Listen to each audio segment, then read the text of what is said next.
Exchange company LLC, Gulf overseas exchange company LLC, প্রবাসীদের remittance পাঠানোর এক বিশ্বস্ত নাম। ওমানের রাজধানী মাসকাট থেকে প্রায় ৩০০ কিলোমিটার দূরে জালান বোয়ালি অঞ্চলে জমকালো আয়োজনে উদ্বোধন করা হয়েছে ওমান বাংলাদেশ স্কুল জালানের নতুন ভবন। প্রবাসের মাটিতে এই প্রথম কোনো স্কুল নিজস্ব অর্থায়নে প্রায় ১,৮০,০০০ ওমানি রিয়াল ব্যয়ে ২২ কক্ষ বিশিষ্ট ভবন ক্রয় করেন। স্কুল পরিচালনা পর্ষদের সভাপতি মোহাম্মদ আব্দুল মান্নান সিআইপির সভাপতিত্বে এই অনুষ্ঠান অনুষ্ঠিত হয়। শুরুতে স্বাগত বক্তব্য দিয়ে স্কুলের সার্বিক উন্নয়ন চিত্র তুলে ধরেন তিনি। আমি আমার স্কুল কমিটির পক্ষ থেকে আহ্বায়ক কমিটি এবং সকল শ্রেণীর মানুষ যারা আমাদের এই প্রাণের স্কুলের জন্য অর্থ, সময় এবং পরিশ্রম দিয়ে সহযোগিতা করেছেন তাদের জানাই আন্তরিক শুভেচ্ছা, কৃতজ্ঞতা ও অভিনন্দন।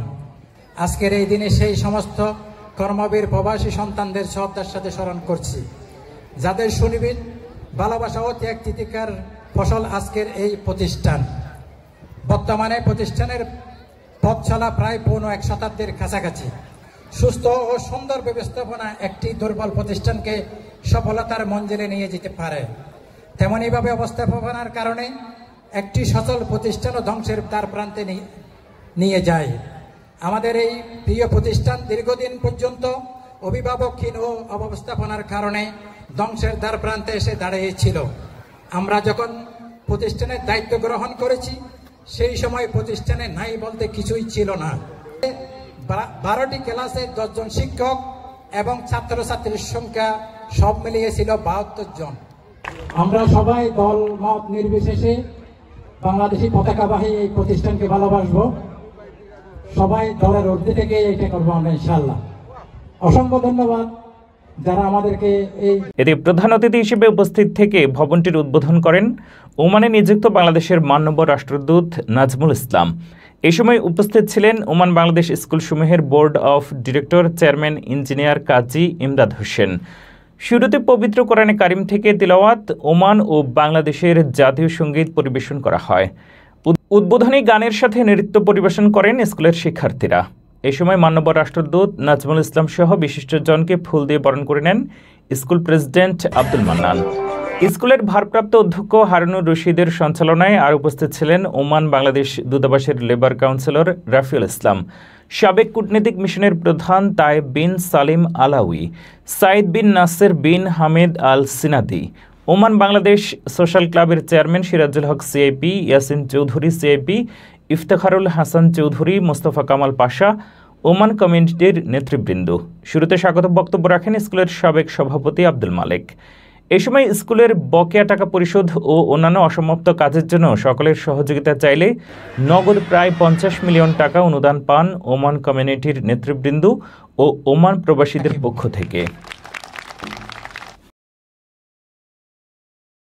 যেটা শিক্ষা মন্ত্রণালয় থেকে বলা হয়েছে যে বর্তমানে যে স্কুল আছে, বিশেষ করে জালান স্কুলের সমস্যা সমাধান না হলে তারা নতুন কোনো স্কুলের জন্য অ্যাপ্রুভাল দিবে না। যাই হোক, প্রত্যেকটা স্কুলে বিভিন্ন মিটিং হলো। এক পর্যায়ে এই আমাদের যে বর্তমান ম্যানেজিং কমিটি আছে তাদের সঙ্গে অনেক আলাপ হয়, গ্যাপ রয়েছে, সেটা নিয়েই কিন্তু তারা কাজটা করেছেন। এবং এখন আজকে অনেককে যেভাবে আগে আসলেন দেখে আমি খুবই খুশি। আমার ধারণা যে এটার এই যে সবচেয়ে সমস্যা কবলিত স্কুলটাই কিন্তু এখন সবচেয়ে সুন্দর স্কুলে পরিণত হলো। এবং এখান থেকে আমার মনে হয় আমাদের এখন যে স্কুলগুলো আছে, বিশেষ করে সোহাগ এবং সাহাম, তারা অনুপ্রেরণা পেতে পারে। আমরা যারা প্রবাসীরা আছি, বর্তমানে আমাদের সকলের সামনে একটি স্বপ্ন প্রবাসী একতামুখী, সমঝোতামুখী, সহনশীল, শান্তিপূর্ণ, শক্তিশালী সমাজ ব্যবস্থা তৈরি করে প্রবাসীদেরকে সংঘাত থেকে, পারস্পরিক অবিশ্বাস থেকে, হতাশা থেকে মুক্ত করে একটি কর্মমুখী, আত্মবিশ্বাসী জাতিতে পরিণত করা। অনুরোধ করব জালানবাসীদেরকে সবাই যেন এই স্কুলের প্রতি খেয়াল রাখেন। এই স্কুলের প্রতি সবাই যদি আমরা একবারের একটা চায়ের পয়সা যদি আমরা ১০০ পয়সা যদি আমরা ডেলি এই স্কুলের জন্য সঞ্চয় রাখি, আমি মনে করি এই স্কুলের যারাই পরিচালনা করেছেন তাদের এই স্কুল চালাতে কোনো কষ্ট হবে বলে আমি মনে করি না। আমি শেষ কথায় এটি বলবো, আমরা অর্থ পয়সা খরচ করে নতুন ভবন করতে পারবো, নতুন পরিসর আঙ্গিনা করতে পারবো, কিন্তু যদি যারা শিক্ষা দিবেন, যদি শিক্ষকরা ভালো না হয়, যদি ম্যানেজমেন্ট কমিটি ভালো না হয়, তাহলে আমাদের ভবিষ্যৎ প্রজন্ম ভালোভাবে শিক্ষা লাভ করবে না, সত্যিকারভাবে গড়ে উঠবে না। আমি অত্র এলাকার যারা সম্মানিত ব্যবসায়ীগণ, আপনারা যে কাজ করে আমাদেরকে দেখিয়েছেন, এটা ওমান প্রবাসে আমরা বাংলাদেশি কমিউনিটি সারা জীবন মনে রাখবে। এবং আমি আরেকটি কথা হচ্ছে, আমি নগদে বিশ্বাস করি, আমি আশ্বস্ত করতে চাই না, আমি বাকিতে বিশ্বাস করি না।